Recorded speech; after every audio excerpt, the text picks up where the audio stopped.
abo banyagihugu bo muri komine Rutovu mu ntara ya Bururi bariyamiriza bivuye inyuma uko abacamanza bavuga ko bihenze iyo basohoye urubanza uko rutaciwe, bakananigura ukuntu abo bacamanza nyene badindisha urubanza iyo rwamaze gucibwa bagateba kurumenyesha abanyenego.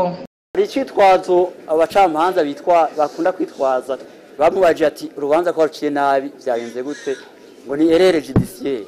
None ico ca erreur judiciaire c'icitwazo c'abacamanza kigezeho kugira ngo ico kintu kiveho. Hanyuma ikibazo ca kabiri, iyo urubanza rwaciwe icegeranyo gitangwa mu minsi ngahe, ko umuntu agenda akarurondera rimwe kabiri gatatu, abo batanga ivyegeranyo baba bashaka gushika kuki umuntu atonde iyo minsi yose. Umuhuza w'abarundi nawe nyene aranegura iyo ngendo.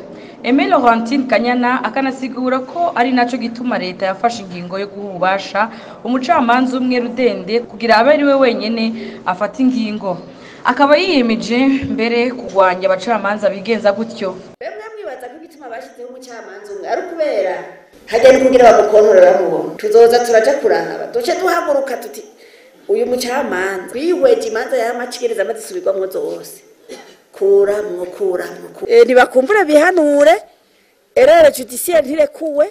Ni vyiza ko umuntu agerageza guca urubanza yagwize neza akanarutohoza neza. Abantu bakatamanikirwa bihenda misi yose, abo rero tugomba kubagwanya hano hose tubabonye tukavuza induru taba abantu sibo. Iyo myidogo yabo mu Rutovu yibonekeje mu gihe mu bice byose by'igihugu ubutungane butungwa kwa gatoki ko burangwa ari biturire.